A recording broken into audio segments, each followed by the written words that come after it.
Good evening class, how are you. कैसे हैं आप लोग? अच्छे ही होंगे इंशाल्लाह।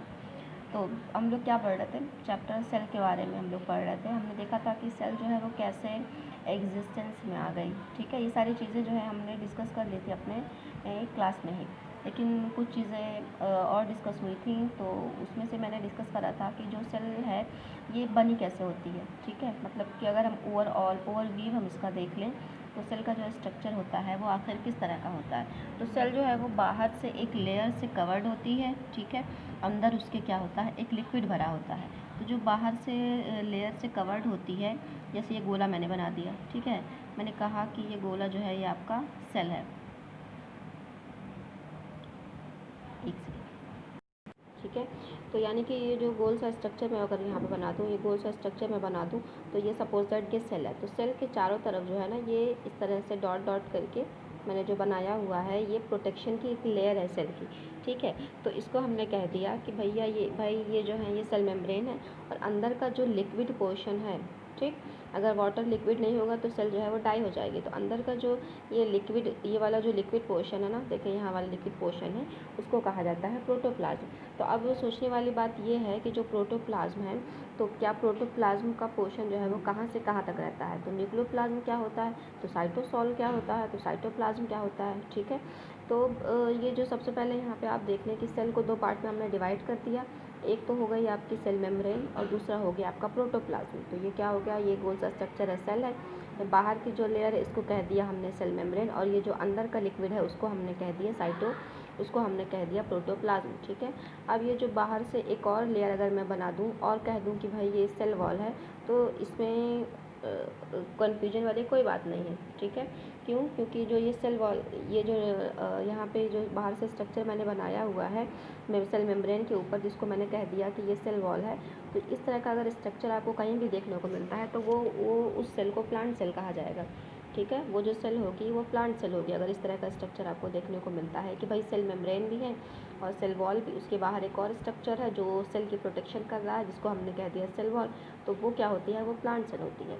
ठीक है, अब क्या हुआ कि अंदर का जो लिक्विड था, ये जो अंदर का लिक्विड है उसको हमने कह दिया प्रोटोप्लाज्म। लेकिन ये जो लिक्विड है, ये पूरे लिक्विड को जब हम काउंट करेंगे तो उसको हमने कह दिया प्रोटोप्लाज्म। लेकिन अगर प्रोटोप्लाज्म को दो पार्ट में डिवाइड करना हो, कि स्मॉलर और लार्जर पार्ट में अगर हम डिवाइड करना चाहते हैं, तो उसको हम डिवाइड कर सकते हैं कैसे।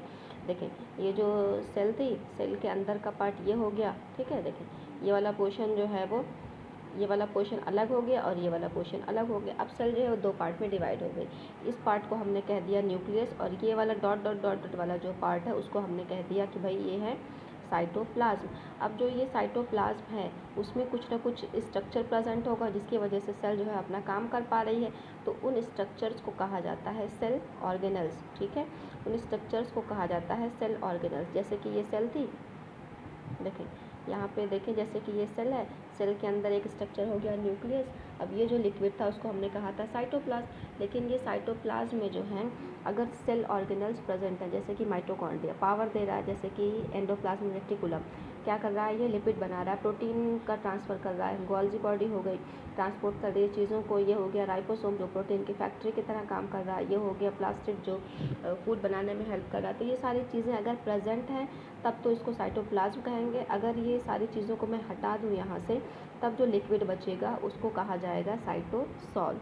ठीक है, तो यहाँ पे देखें आपका लिखा हुआ है, क्या लिखा हुआ है, साइटोसॉल और सेल ऑर्गेनल्स। तो इसका मतलब यही हो गया। अब जो ये सेल ऑर्गेनल्स थे, कुछ ऑर्गेनल्स जो हैं वो जैसे कि न्यूक्लियस हो गया, ये सपोज दैट न्यूक्लियस है, ये सेल था, बीच वाला न्यूक्लियस था। न्यूक्लियस जो होता है कवर्ड होता है एक और लेयर से, तो हमने कह दिया कि वो डबल मेम्ब्रेन है। ठीक है, और अगर जो सिंगल मेम्ब्रेन से कवर्ड है तो हमने कह दिया कि सिंगल मेम्ब्रेन है, और कोई मेम्ब्रेन उसके ऊपर नहीं है तो हमने कह दिया नो मेम्ब्रेनस। ठीक, तो यहाँ पे देखें आपका एग्जांपल दिया हुआ है ऑर्गेनल्स का, जो लिटिल ऑर्गन्स होते हैं उनका एग्जांपल भी यहाँ पे गिवन है, तो यहाँ से आप एग्जांपल फाइंड आउट कर सकते हैं।